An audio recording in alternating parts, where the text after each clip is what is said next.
If you ever think, okay, cool, but how did people actually figure this out without exploding their whole life? Then this episode's for you. Welcome back to Nope, We're Not Monogamous. I'm Alicia Payne, your non-monogamous coach.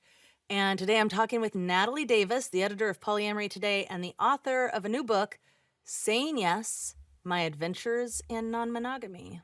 Natalie's going to share like a really very real path from monogamy to swinging to polyamory, including what it's like to live in a V with her partner and her metamor, what boundaries helped her feel safe in the beginning, and why none of this is about getting it right.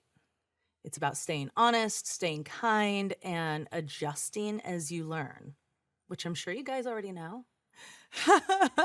We talk about how the rules and the boundaries at the beginning are not a failure, they're a safety strategy, and how they evolve over time and what it really takes to live with your metamor.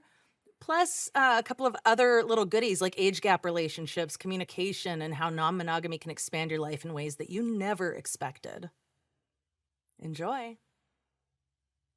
Okay, so I wanted to ask you about your so being that we're on Nope, We're Not Monogamous, I would love to ask you about your um a little bit about your non-monogamy journey, and I know you wrote an entire book about it.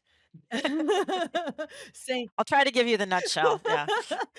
yeah. Like a little give us a little bit of like what your background in non-monogamy is, because that is why I started this podcast is there's so many podcasts out there that'll tell you what to do, the right way to do things, but like anytime I was listening to those, I'm like, yeah, but how'd you figure that out? What'd you do really before you were telling me what I'm doing wrong?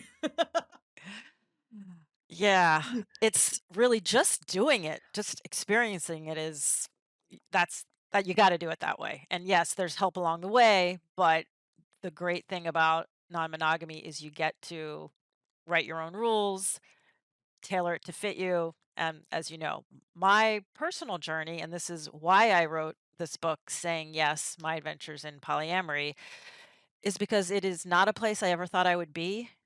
Ever, hadn't even heard of it. I've been with my spouse since college, so pretty young, and we were in a very typical monogamous relationship.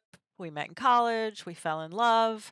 Um, I went to grad school, we talked about getting married, after law school, and we were married. We had been together many years before I even heard the word. Well, polyamory even came later, but I mean, I didn't even know what that meant. Mhm. I'd heard of polygamy. I thought that's something Mormons do. But yeah, the way this started was my husband. This is kind of how the book starts because it's like the start of my journey. Is pulled up a site on the computer and said, "I know what I want for my birthday. Please look at this site, and after you've read through it, we can talk." Like, what the heck is this? Okay, I never know what to get him for his birthday, so great. So I look at this site, and I don't even know how to describe it. It was kind of vague, like here's a dance floor and here's a pool table and we have a hot tub and meals are included, and once you click on this link you will get more information. And so as I read through it, I was like, it was a swinger club, which I didn't know these were real places. Maybe I had heard about them in the movies or heard about where people toss their keys into bowls Mhm. back in the 70s. Like again, no idea. Um, and so this is what he wanted to do, to go to a swingers club. And a little bit backstory there, that he had had an affair like within the year before that. So things were shaky. I went through a lot with that. That's, also go through in the book, which Mhm. is really hard for, I think, especially a lot of books are written now about Gen Z women and kind of the promises that were made to us about how we could have it all. We could have career and kids. And I'm sorry, Gen X, what did I say? Gen Z. And if we couldn't have it all, somehow, like, we were failing, right? So, somehow something had gone wrong in my marriage, right, because of this infidelity. So, what do I do with this? I'm not prepared for this. This is not the way it's supposed to work. And I viewed this as, okay, clearly this is a part of him that he wants to explore. He can do it without me. He is inviting me to look into this with him after we've, gone through the affair part. There was a lot that happened with that. So I said, okay, I'll try this. So that was how it started. After many years of monogamy, we went to one swinger club. There were two within a close distance. We got somebody to watch our small child, and we went to a swinger club on Friday and a swinger club on Saturday. And I discovered we met a couple the second night, who were new to this like we were, and just I don't I don't know how many listeners have been to swingers clubs, probably many, but this was, my first weekend doing this, and syncing two people with two other people, two strangers. We were in the hot tub, we're talking about our kids and the PTA and where we went on vacation. It was like, except we're naked and we just met each other and we're in a swinger club. It's sort of this surrealistic environment. Um, and then I discovered that having sex in a room, in a bed, with somebody I had just met, and that person's wife with my husband in the same bed did not wig me out. Like, which I didn't know how that would feel, but, I was like, "Okay, I can kinda see what's going on here, he can kinda see what's going on here. There's a level of, safety." Of course, he's, wants to make sure I'm okay, um, and we can kinda see that each other are okay. We're not, like, staring at each other, I don't think, or anything, but you kind of have a sense that everybody's okay, and then afterwards, we all are just, like, lying on the bed, talking like we're at a barbecue.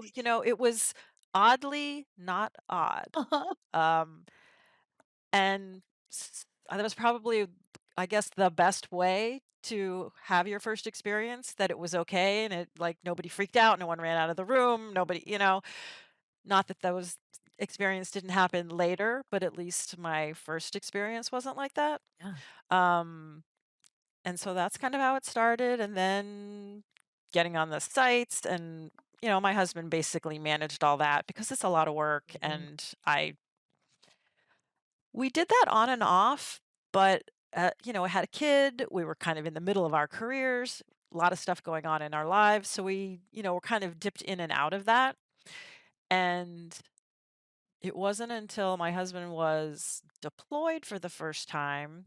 I mean, he had kind of a Washington-based job, but then he was deployed and gone for almost a year. And he had started before he was deployed, with polyamory. He had suggested that we date separately. He's like, "There's this thing called polyamory. Here's some books. We can talk about it." I was like, "I don't have time for this," which I think a lot of women might say, and Yep. I know this from dating married men, and I'm like, "Okay, you're dating. Is your wife cool with this? Does she date?" "No, we've got 3 kids, and she has a job, and she doesn't." So, but I'm always suspicious a little bit, and I wanna make sure everybody's consenting to this. But so that was me, and I suppose I was more tolerating it than accepting wholeheartedly when he said, "I would like to do this." And I'm like, well, I mean, I'm not going to tell you what to do. And as long as we discuss this, and we were, I had to have a lot of rules and boundaries at the beginning to feel safe. Um, and we did that. And then and that kind of fizzled out that relationship. And then when he was deployed, he was gone for a few months, and he kept encouraging me to date if I wanted to, and even suggesting people that we had swinger experiences with, that I felt comfortable with.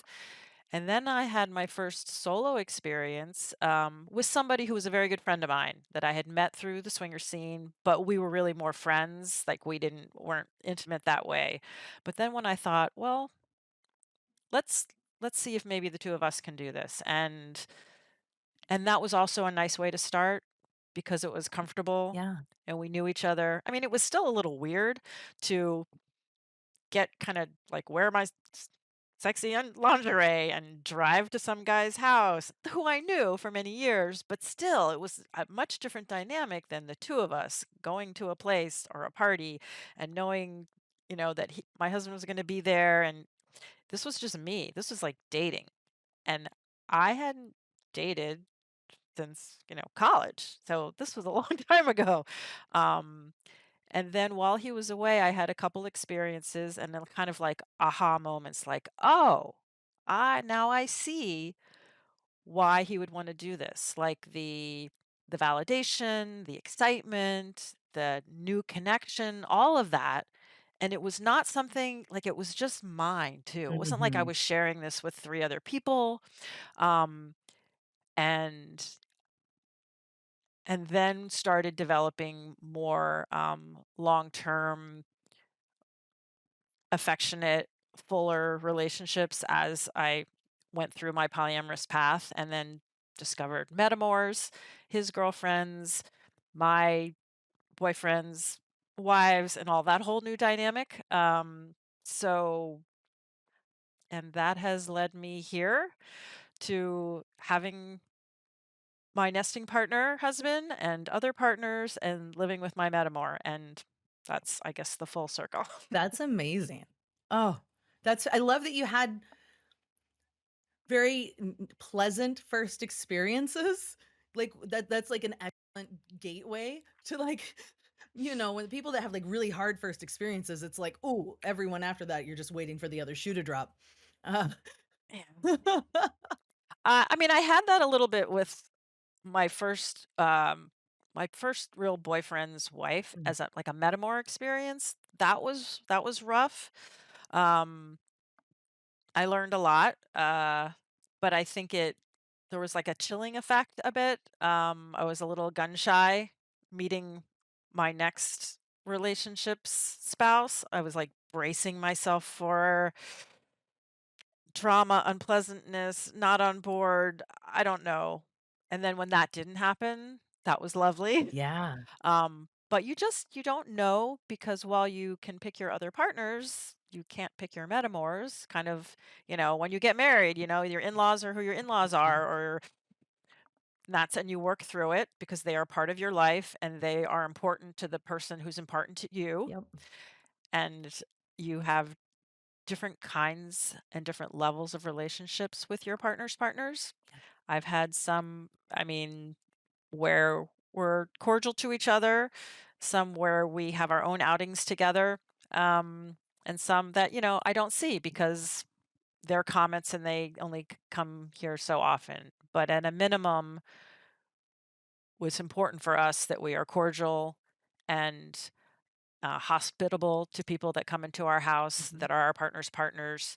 Um, Unless there's a reason not to be. And I've definitely had experiences, especially during COVID, where a metamor moved in because during COVID, just weird stuff happened and people needed people and people who lived by themselves needed people. Um, but living with your partner's partner, that is complicated. That requires graduate level Mhm. polyamorying. Yeah. Yeah, so I learned a lot. I think we all did. And then the next time a girlfriend moved in, that was super slow, super intentional, Mm. lots of discussions. And I feel extremely fortunate to I call her my marvelous metamor that lives with me. And I feel super lucky and I truly try to nurture that relationship because it is important to me. Like a friendship, like a sisterhood, and there's so many facets of that because we have an age gap too.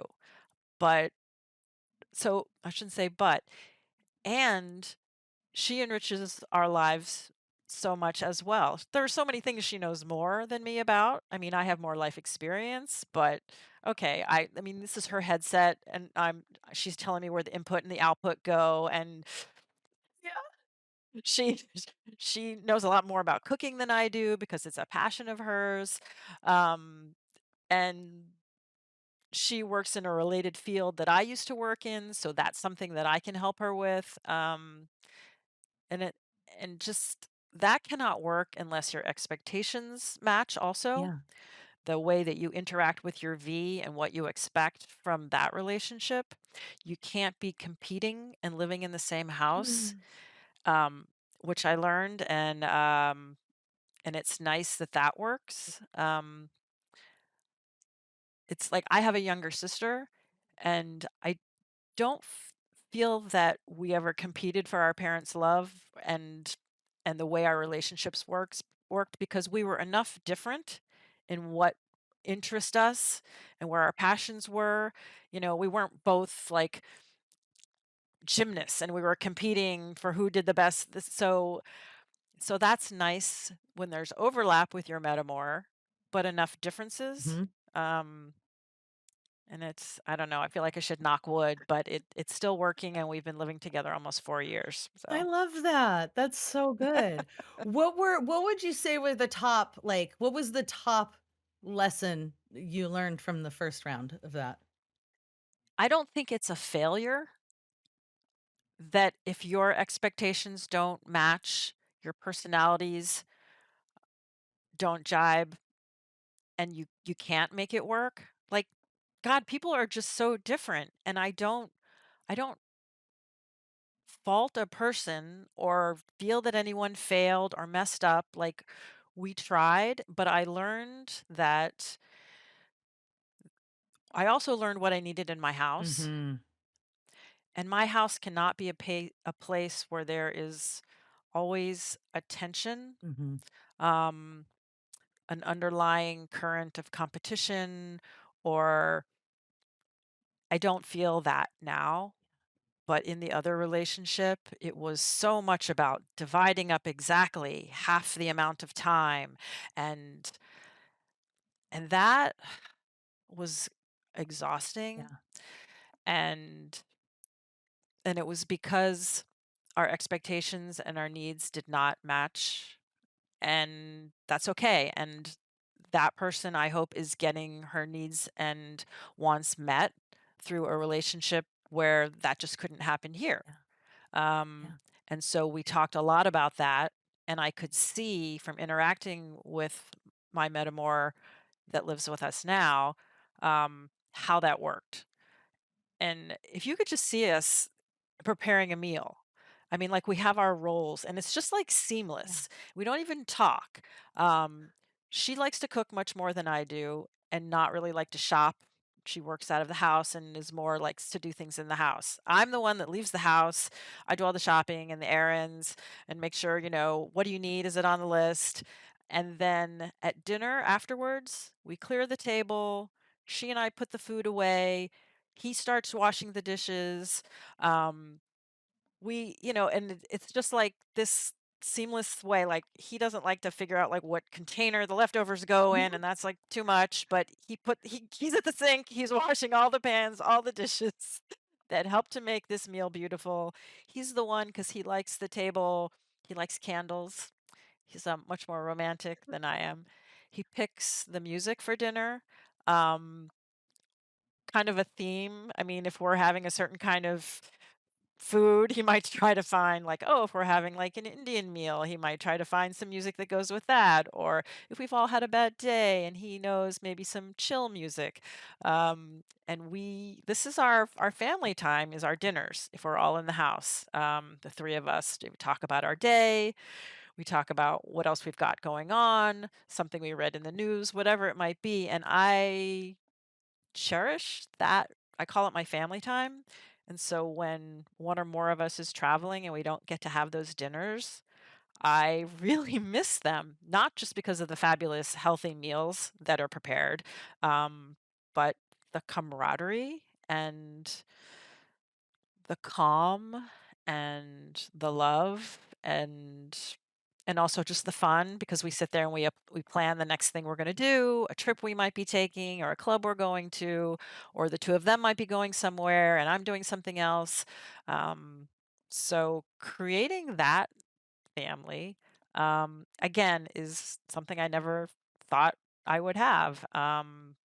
And I want to share that with people so that they know this is possible, that I consider myself like a relatively sane, grounded person who, you know, trades pet sitting duties with my neighbors, who will bake something for the PTA bake sale, who had a career, who raised a child, who pays her taxes. I mean, so I think there are a lot of people out there who might just not know. They hear about this non-monogamy, polyamory, that's crazy, that's weird, that's, you know, not for me. That's what freaky people do. And that's, I'm sure, what's what I thought if I can even remember back more than 20 years ago. Um, but and it's it's not even just the interpersonal intimate relationships. I've met just so many cool people that I never would have. Yeah. Just you go to some event and you just learn about a different kind of music or a different perspective or a way you thought about politics that you never thought, or um, some hobby, or I don't know, just a quirky way that somebody does something. Or I mean, especially dating younger men that will challenge you on your assumptions and your viewpoints. Um, it's just broadened, like broadened my life. All these, it's open. Like I can see why a lot of books are called open, Uh-huh. because which I refuse to call my book open, but it does open your life. Yeah. Like just laterally, just all ways, like a petal and a flower. It's just like in all directions. You just never know like, where it's gonna take you. So Yeah, yeah. I anyway. love that. That's amazing. That's so good. It's like, I feel like we have to be reminded that just because you love someone doesn't mean you're compatible to live together. We can be compatible in so many ways, but are we compatible to share a living space, like when I'm sick or when I want the bathroom cleaned a certain way? Like, are we compatible in those ways? Because that's important too. Oh yeah. I mean, I took a trip overseas with a partner that I didn't see all that much, and we spent a week together. And I thought, I like this time that we have, but oh my God, I could not live with you. You are a complete perfectionist. I appreciate why we can't see each other, because when it comes to your work, you're 150% into it, which is great for you and I love that you're passionate about it. But if I had to live with somebody like this, that would not work. So I will just enjoy this week we have together. I'm here too. Mhm, mhm. And I can. So Yeah. that's That's the amazing. benefit. I'm curious, going back to when you first opened up and you said you had lots of rules and boundaries and agreements in place to feel safe. I'm curious, what was the first one, if you can remember, what was the first one to go?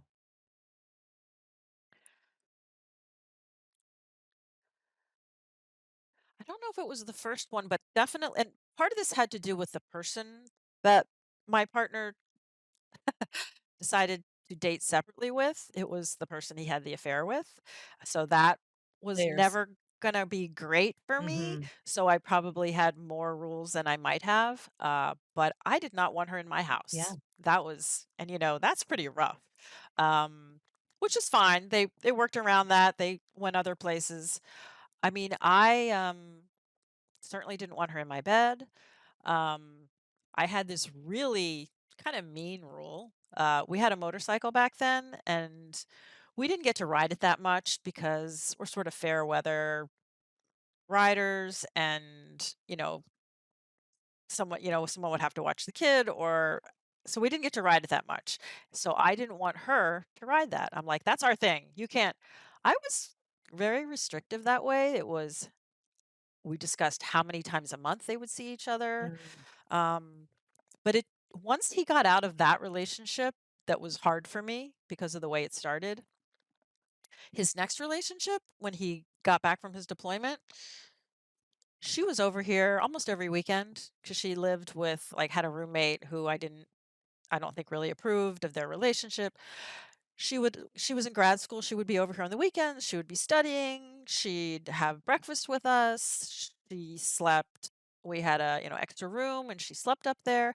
So kind of once I was okay with the person and once I had experienced poly myself, Mhm. most of those rules completely fell away. And I would say that now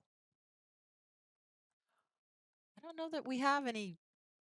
Like, we talk about Yeah. things to to make sure we're okay with it, and it's more like scheduling, but I don't can't think if there's anything like, "You are not allowed to do that thing, and that is a boundary, and that is a rule, with somebody besides me."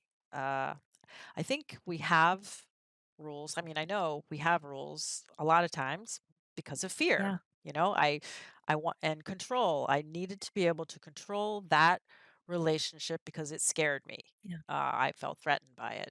And so as I don't feel that way anymore and I feel secure in the relationship that I have, you don't feel that you need to control them as much.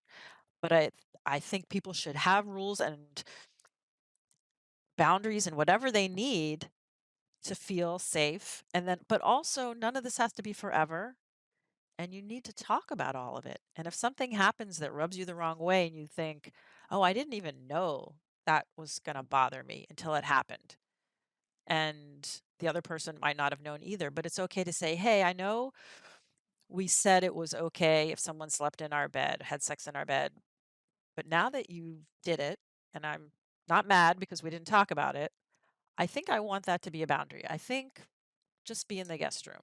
Yeah. And maybe that'll change over time, but that's okay. Like, we're people and we don't know everything until we experience it. And there's no book that says, okay, for the first year, these will be your rules. And then you can move on the second year to less. I mean, Yeah. and those rules are different in different Yeah. relationships. Yeah. So it's hard when you read these advice books. They can give you some guidelines and they can tell you about some red flags. But you have to see what works for you and your relationships, and those relationships change. Mhm. And you have to either change with them or move on. Yeah.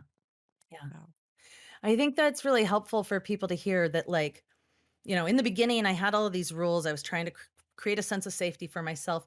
And then it changed. I felt more secure, because I think a lot of people who are, they've opened up and they're like, I don't want to feel restricted, or I don't want, like, it won't last forever. Like, things will change. And I think that's really important for people to know because they feel like every decision we make, this is until we die, like getting married, which which we know is not actually what happens for the majority of people. Oh, yeah, I mean, I've had long-term relationships that have lasted longer than a lot of marriages. yeah. So, Yeah, absolutely, absolutely. So I think it's so helpful for people to know, like, the things you put in place to feel safe, they're gonna change and evolve, and it's okay to change your mind, and I think the important part there is to not agree to things that you aren't willing to uphold. I think that's where people get stuck. They go, "Oh, my partner wants me to agree to this thing, so I'm just gonna say yeah because I wanna be able to do some of this." And then they're resentful and they break the rules, right?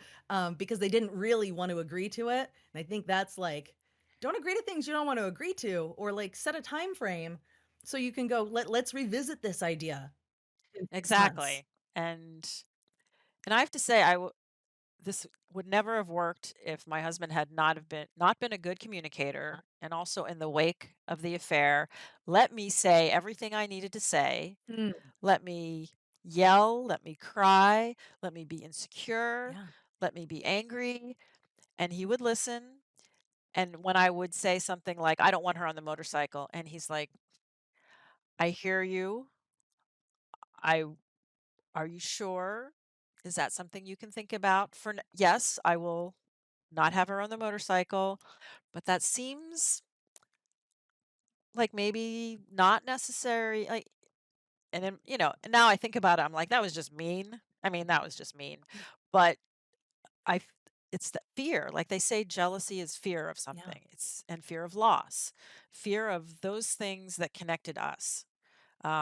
And that can be really hard in polyamory as you see things that you shared and you connected with a partner, now them doing with someone else. And you're like, oh, is that diluting our bond? Does that mean he doesn't want to go on the motorcycle with me? And it's not that typically. It's usually like, well, there's just less time, maybe. If you know, playing I'm playing basketball with this one person, so I have less time to play basketball with this person. That's more what it is. Yeah. But especially when you're starting, it's just like, oh, like he went to some restaurant that we go to. All right, well, Guy Brain knows 4 restaurants, and that's it. Like those are the 4 restaurants he goes to, and yeah, he goes to them with me. And he's like, "I So, feel confident going to so this the fact restaurant." it's like, I know I like these 4 restaurants, so that's where I will take people. But for me, that was like, "Well, that's our place." It's like, "Oh gosh," and it's not even a special place, it's just, the place we go once a week because we have a limited, vocabulary and when it comes to restaurants because we know these are ones we like. And it takes a while to realize that, to let go of it, Mhm. but when you have a partner who is patient about that and is not pushing back, is saying, "I hear what you're saying. This is why we went to this restaurant because this is just where I need to go. But if this bothers you, we won't go there." And then I have what he would call Natalie's arc. When I hear about something new, I'm not great with change. Immediately, I'll say, "Oh no, that's weird. I don't want to do that," or "That's out of my comfort zone." Okay, I'll try it. And he's like, "Oh, try it. See if you don't want to do it." Okay, that was actually okay. Let's try it again. Okay, yeah, I really like that. Okay, so why haven't we been doing that forever? So with me anyway, he's known me for a long time. It takes me a little while to see how something fits. I'm the kind of person that likes a lot of information ahead of time. I don't like to be surprised with, okay, I just met this person and they're coming over. I mean, now I would be less concerned, but the shock of something new without being able to acclimatize or to plan for it. Because some of this is, okay, well, if you're going to have a date and you don't tell me, I need some notice so that I can plan what I'm going to do with my time. That only seems fair. I mean, that works both ways. So I don't remember what the question was, but I think just being able to talk to each other, to listen, and then recognize that your partner might need some time to digest something, to experience it, and then okay, maybe it's like that's something I don't want to do again. That doesn't fit for me. That's something that I do like. I think, and I know that the whole process of opening up a monogamous relationship can take years. And I know people and I have to say to them, I know one half of the couple really wants this, and the other half is not there yet. You cannot make the other person get there. Yeah. You have to accept that. So if you're starting out monogamous, there's no guarantee that your other partner wants to do that. Yeah. And that is something you have to grapple with. And people deal with that different ways. Some people cheat. And, maybe that's a way. I mean, Esther Perel, she has that in her book, a whole state of affairs. She's written about it. It is a way people deal with that. And you're not trying to hurt your other partner, but maybe that's something you really need and you cannot find a way to negotiate. I'm not advocating, but that's one way. Yep. And another way is you just accept that you're going to be monogamous because of everything else that's important to you about that relationship, Yeah. or you separate Yeah. if you can't negotiate. So people have to figure out what they want to do with that. And certainly, since half marriages end in divorce, people come to points where they can't work things out. Um, but if you have options, and I have seen this more and more lately, especially just going to Polytopia and talking to people Yeah. at the conference because I'm not so often surrounded by a lot of polyamorous people. Like I know them, but here over the course of a weekend, everybody was. Yeah. And talking to people who were in long term marriages and had other partners, but the person that they lived with, they did not have an intimate sexual relationship with anymore. They still valued other aspects of the relationship, maybe the child rearing, maybe just their being their best friend, whatever it was about their relationship, they weren't ready to ditch it.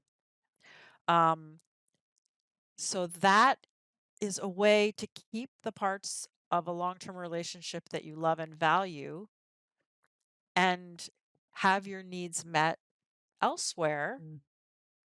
being open and honest about it. So, not cheating, but saying, hey, our relationship has evolved to the point where we don't do this thing together anymore. Mhm. Um, and yeah, if that thing is sex, that's much more charged than, hey, we used to, play video games all the time and now we don't do that. So I'm going to play video games with somebody else. And sometimes, so in this scenario, it's sex. I know it's, not equal comparison, but that's all I could come up Bowling with. would be more accurate. No. And yeah, um, but the fact that then, there's so much disruption Yeah. with endings and the way our society and our legal structure is set up, like divorce is just so disruptive to everyone It is. involved and so expensive, and there's still a lot of times stigma attached to that, in religion, in society, your family. So there's a lot of things to consider. And as a young woman growing up, I always thought it was very black and white. You know, your spouse cheats on you and fuck them, they're gone. You don't need that in your life Mhm. until it happens. And then you go, wow, what are my options here? Ugh. Like, what is best for me? What is best for my kids, my family? What do I value about the relationship? And those are a lot of hard questions to ask and to ask yourself, ask your partner, and figure out. And yeah, I went through that, and I like the place I ended up at, and everybody has to decide that for themselves. And it's nice, though, I think, to know that there are options. And that's, again, one of the reasons why I wrote about this. I never thought I would write a book. I mean, I've written thousands and thousands of pages of legal briefs. That's completely different than writing about your own Yeah. life. Um, and when I first started writing it, I didn't even put in there about the infidelity because I was so humiliated and so hard. Yeah. But I'm like, I have to. Like, I have to put that in there. And I'm not the only person that started non-monogamy this way. Yeah. And that's okay to know that and to share that, um, and to heal from it and find a path forward and a path that's actually growth. So I share that as well. I love that. That's so good. That's so good. Oh, amazing. Amazing. Um, is there anything that I haven't asked you that you wanna share? I guess one of the things that I've become more passionate about lately is how we can normalize non-monogamy out in the world. And that was a presentation I did at a different conference at the Southwest Love Fest. And that's something that Open, Organization for Polyamory and Ethical Non-Monogamy, is moving forward to introduce legislation in localities in human rights statutes that protect non-monogamy. It's like a protected status that you can't be discriminated against in jobs or housing like other protected statuses, like age and gender and sexual orientation and race and religion. We add family and relationship structure. Um, because I know many non monogamous people, myself included, could not be out, could not be who they were. I mean, I worked for an organization where that was risky. I had a child. I didn't know how like the neighbors would react. So I guess what I would say is to the extent that you can normalize it, and the way that I do it is just as it comes up in your life in conversation instead of saying my friend. Um, and I can do that because I have the safety to do that. Not everybody can. Right. But, I'm shopping and I'm like, oh, that bracelet, my metamor would just love that. Do you have that in blue? Um, or it's my boyfriend's birthday. And I think, that would be something that he would like when my husband is standing right next to me. And if you can't be out, these are things you can do when you're out of town, on vacation, in an Uber, in a restaurant. And that's, I think, how we normalize it. And somebody might not say, metamor, what the heck? What is that? But they might go home and Google it. Yeah. Or they might tell their friend, I heard this. What is that about? And they might have a discussion. And so now people are at least talking about it. And maybe it's not for them. Maybe they think it's weird, but they're talking about it. So I guess that is something I would like to just move forward and say, hey, can we make this part of the conversation? Is there a way that when we teach kids about sex ed, instead of just putting a condom on a banana, we say, hey, also, there are different relationships that you can have. Mhm. Always be kind and considerate and communicative, but you are not restricted to the monogamous path. These are just options. But we don't learn that. And I think definitely younger people are learning that now, but that's my non-monogamy advocacy pitch. Yes. Yes, I love that. I love that so much. Excuse me. The thing that I add to that for people to normalize it for themselves is getting community, other like meeting and knowing other non-monogamous people so you don't feel like you're a weird island all alone. So that, like I'm doing a weird thing, I don't know. Like as you meet more people and you talk to other people, you start to feel like, oh, there's actually nothing wrong with me. Oh, yes. That when I went to my first poly conference, Poly Living in Philadelphia, like in 2016, I'm like, look, my people, they're everywhere. Uh, That was lovely. Highly recommend just going on the Meetup app. You can find a lot of poly meetups that way, yeah. happy hours or potlucks or whatever it might be. Yeah, when I started out, I didn't have a lot of people to talk to, and that makes a big difference. Listening to podcasts like this, going, "Wow, there are people like Yeah. me," or maybe this is something I can talk to my partner about. With the advent of the internet, it's much easier. Yes. Yeah, truly. Um, how can people find your book?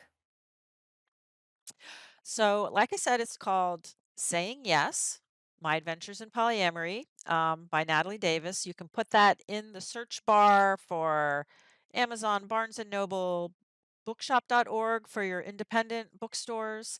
Um, my website is nataliedavisadventures.com.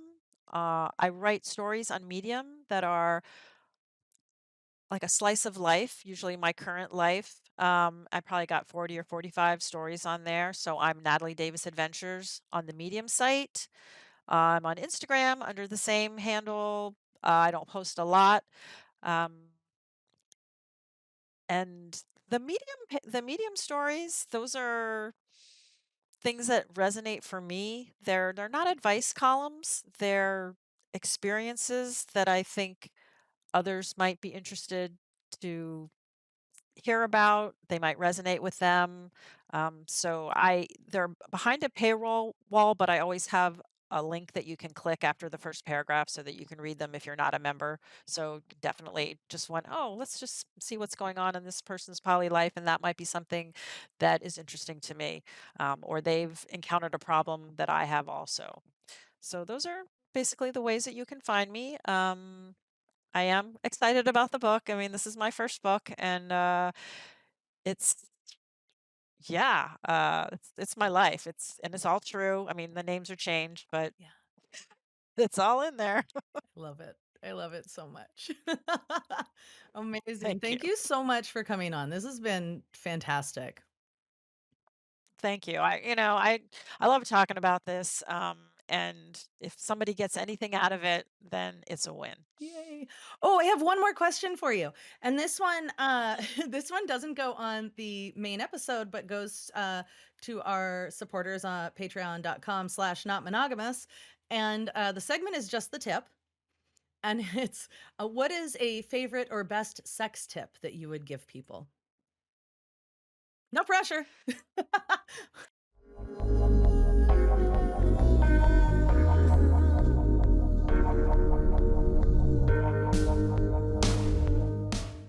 I love that. Thank you. You're welcome.